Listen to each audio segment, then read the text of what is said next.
till my shadow turns to sun rays, and on we'll go, through the wastelands, through the highways, and on we'll go.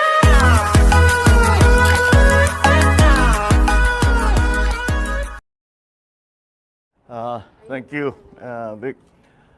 Yes, as Attorney Vic has just said, we have been, of course, following the count. At ganun na nga, as of this hour, 98+% have already been counted at ang bilang ng boto ko ay nasa 31 million plus. Kaya't maraming nagtatanong ngayon na kahit na hindi pa ako napoproklama, maraming nagtatanong, many people have been asking, what happens next? And what are we doing now? Well, right now, syempre, we have to, ang intention ko is to hit the ground running. Kung sakali man, matuloy ang proklamasyon later this month, ay kailangan nakahanda na tayo. So pinag-uusapan na namin ang mga appointment. As I'm sure you can imagine, the economic managers are going to be critical for the next several years because of the pandemic and the economic crisis. So that is something that we are looking at very carefully. But it's not only the economic managers, lahat talaga ng positions, not only cabinet positions, but even other agencies, ay tinitignan na namin lahat. The process that we have established is that I am keeping the organization, our EXECOM, who ran the campaign. Sila talaga yung mga advisor ko. So we are keeping the EXECOM going, the executive committee going. And they will be, syempre, the core group. But ang thinking ko is that each department, we have to talk to the specialists in that discipline or in that sector. For example, if we're going to talk about agriculture, we have to talk to all the best agriculturists, all the best workers in agriculture that we know. Tanong natin, sino kayang pwedeng magaling? The same thing with all the other departments. So there is a core group, and all the other departments are also will also have their own advisors that will advise the I suppose the standing committee and of course myself. So that is how the process has been established. Kaya actually, bago kayo dumating, we were in there doing precisely that.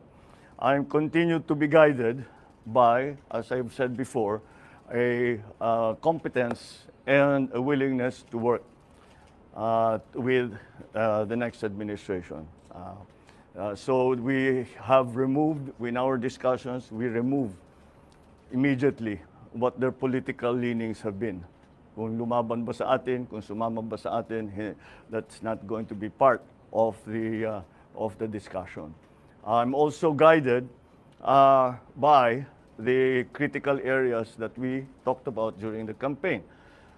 So yun ang mga inuuna natin. Of course, it's the economy, prices, it's the price of energy, lack of jobs, education, infrastructure, all of these areas that are going to be critical in the next few years.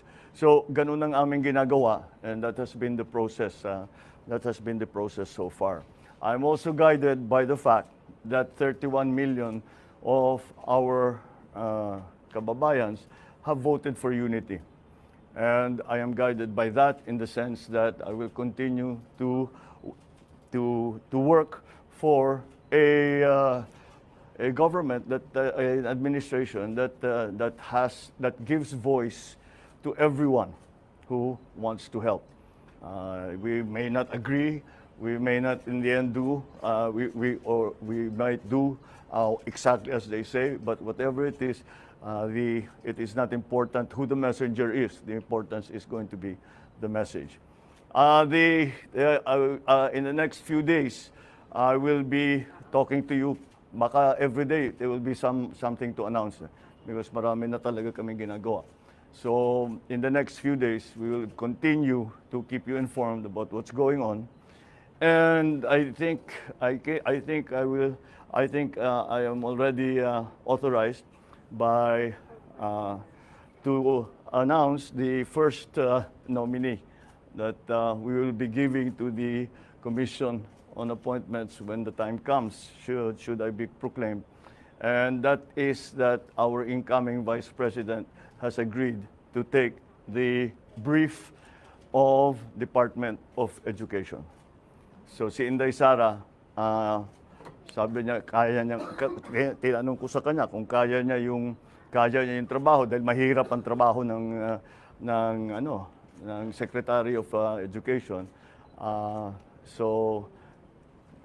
Pero nag-agree naman siya at palagay ko kasama na diyan dahil she is a mother and she wants to make sure that her children are well trained and well educated, and that's the best motivation that we can hope for.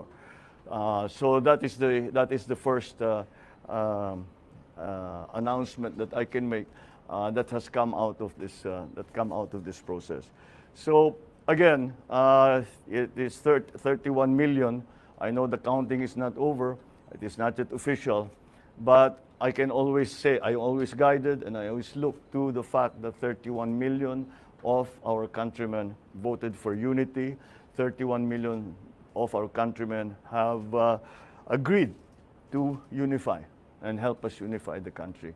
And those are the basic principles that we continue to follow. So I won't be taking any questions as I have very little more to announce. So thank you very much. Good evening.